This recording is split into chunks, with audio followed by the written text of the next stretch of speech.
Вы смотрите новости в прямом эфире. В студии Сергей Михедов. Здравствуйте. И в начале коротко о главных темах. Строительство школ, детских садов и развитие связи. Правительство России рассмотрит программу социально-экономического развития Арктики до конца апреля. Ситуация с сезонной вспышкой инфекции и вирусов остается стабильной, а заболевших опасным коронавирусом в Якутии нет. И спорт без границ для людей с ограниченными возможностями здоровья. В Якутске прошел чемпионат республики по национальным настольным играм.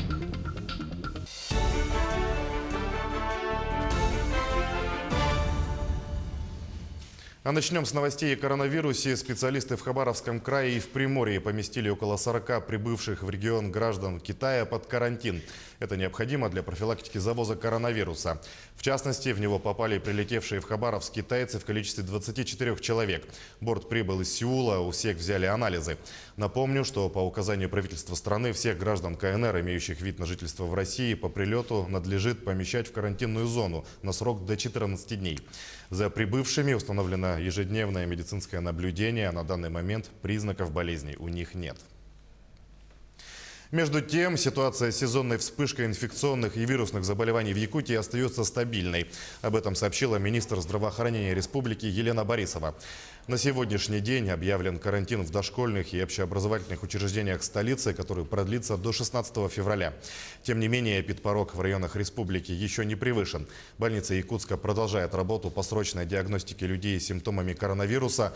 Так, у 5 больных уже был выявлен отрицательный результат. Ни одного случая заражения коронавирусом в республике не зарегистрировано. У нас люди поступают, обращаются, с различными признаками ОРВИ, которые были в странах Юго-Восточной Азии. И сегодня происходит их диагностика. Мы уже говорили, что 5 у нас отрицательных результатов, 8 направлены сегодня, направлены на Новосибирск, ждем результатов. Основных признаков, которые бы сегодня трактовали Всемирной организацией здравоохранения, у них не наблюдаются. Мы предполагаем, что тоже будут выявлены дополнительные различные виды гриппозных инфекций. Но, тем не менее, под динамическим наблюдением медицинских работников они продолжают наблюдаться, сохраняться, сидеть дома. К другим темам программу социально-экономического развития Арктики до 2025 года внесут на рассмотрение правительства до 20 апреля. Об этом сообщил представитель от парламента Якутии в Совете Федерации Александр Акимов. В документе будут содержаться вопросы строительства социальных объектов, детских садов, школ, развития связи и телекоммуникаций, создания условий для развития базовых традиционных отраслей коренных малочисленных народов Севера. Цель госпрограммы – повышение уровня социально-экономического развития арктической зоны России. Отчетная кампания правительства республики завершилась в Ленском районе. Вопросы у жителей остались прежние. Это наземное сообщение поселков Витим и Пеледуй с райцентром, проблемы доставки почты, нехватка врачей, высокие цены на продукты. Помимо отчетов перед населением, зампред правительства Якутии Ольга Балапкина посетила социальный объект в Ленске. Она осмотрела перепрофилированное под поликлинику здание бывшего профилактория «Алроса», где оценила качественную работу, современное оснащение и продуманные решения. Например, ленский главврач нашел способ минимизировать очередь в регистратуру, использовать всю полезную площадь для нужд пациентов. Также Ольга Балапкина побывала в здании, которое планируется приобрести для Ленского технологического техникума. То, в котором сегодня ведутся занятия, не соответствует санпинам и требованиям пожарной безопасности. Это здание, оно положительное именно на эксплуатацию как учебного заведения, в том числе для тех, кто после 9 класса. Да, если эти заключения есть, это сегодняшним всем стандартам, то с этого начнем. Если есть хоть какие-то проблемы, связанные с пожарными, с Роспотребнадзором, значит, будем еще искать другие варианты. Потому что мы обычно покупаем здание, а потом выясняется, что там у пожарных новые какие-то требования или еще что-то. Да? И в результате этого... Согласна. Опять затраты, да? Согласна. Я с вами согласна. В рамках декады родных языков республики в столице региона проходит научно-практическая конференция «Педагогика Севера. Эвенский язык подрастающему поколению». Обсуждалась методика преподавания эвенского языка и литературы в дошкольных организациях и школах. Помимо этого поднимали вопрос взаимодействия школы, семьи и социума в сохранении языка. В конференции, кроме ученых, приняли участие более 50 педагогов из Бурятии, Магадана и 7 районов Якутии.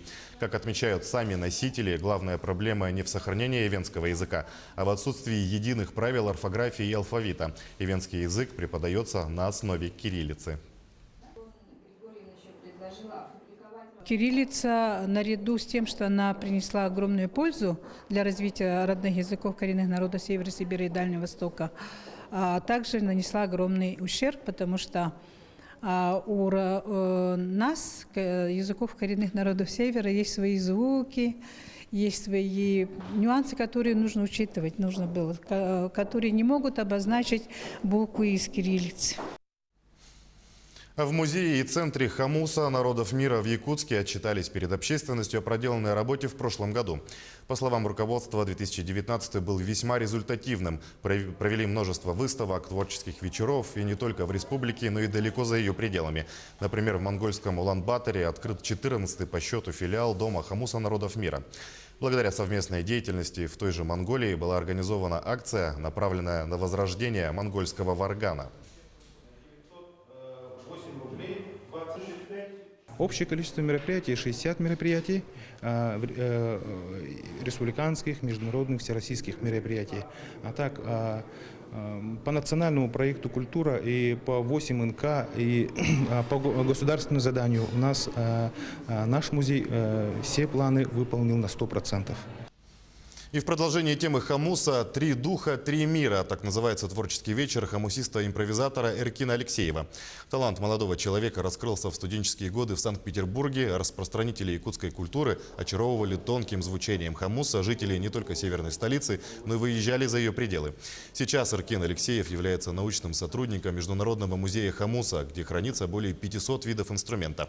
Концерт артиста пройдет завтра в коворкинг-центре. Это будет необычное представление в камерном формате. Так, между зрителем и исполнителем произойдет единение под древние звуки якутского инструмента. Концерт пройдет в 3 частях. Вначале презентуют культуру степных народов, вторая часть посвящена северной тематике, и кульминацией вечера станет чарующий звук хамуса. Если имеется в виду игра на хамусе, то я играю и в традиционном стиле, и в современном, да, современный. Больше зритель сейчас слушает именно современную хамусную музыку. Это когда с подражанием голосам птиц и зверей, более такие ритмичные, быстрые композиции. Такие тоже будут, но в том числе будет и такие зарисовки в традиционном стиле, когда я буду воспевать свою родину, например, или играть такую медитативную музыку сыетарды. Переместимся в Хангаласский улус. Современный животноводческий комплекс на 120 голов построили в селе Булганехтах. Все процессы в новом коровнике, подача воды и корма, дойка и уборка навоза полностью механизированы. Подробнее расскажет Виолетта Засимова.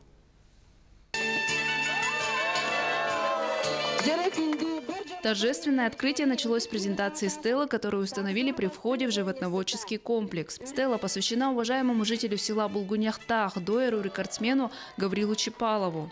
Затем собравшихся пригласили внутрь, где состоялись традиционные обряд благословения и окропления главных кормилиц коровы и теленка.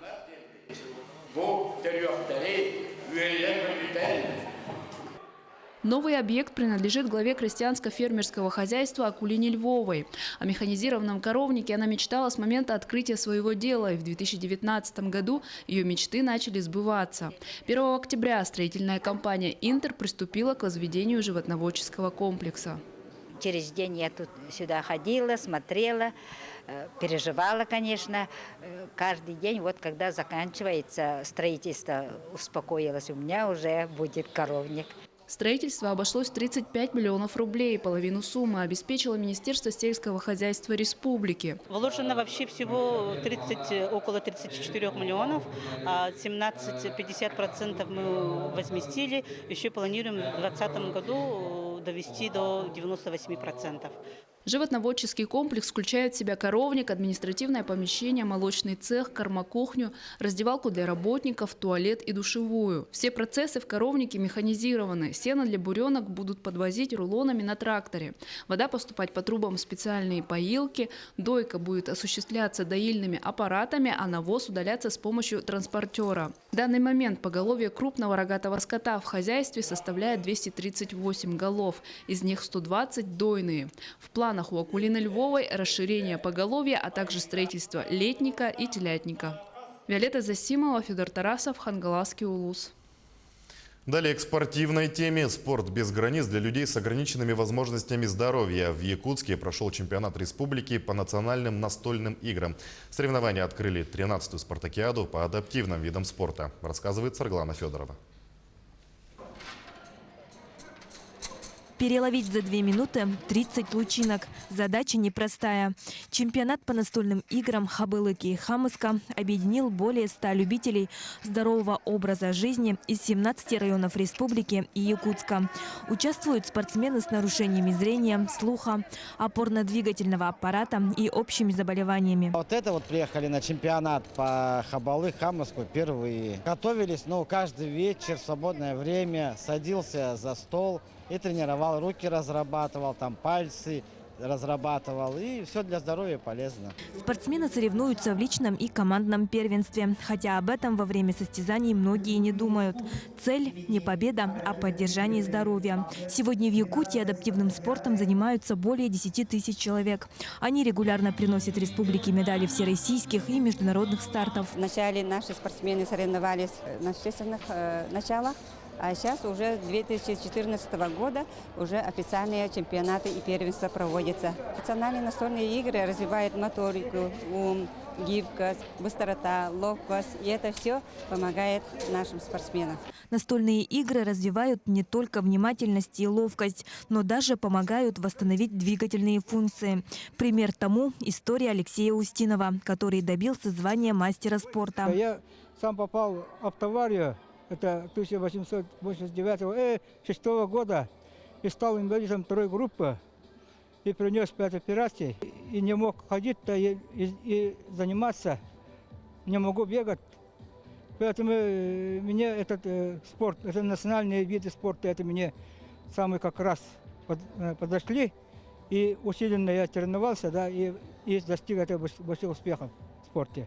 Вслед за этим чемпионатом ожидаются соревнования по пулевой стрельбе.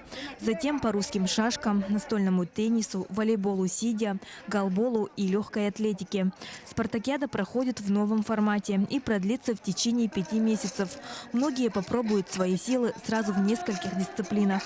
Саргалана Федорова, Джолустан Иннокентьев, Якутск. Будьте в курсе событий с Якутия-24. Оставайтесь с нами.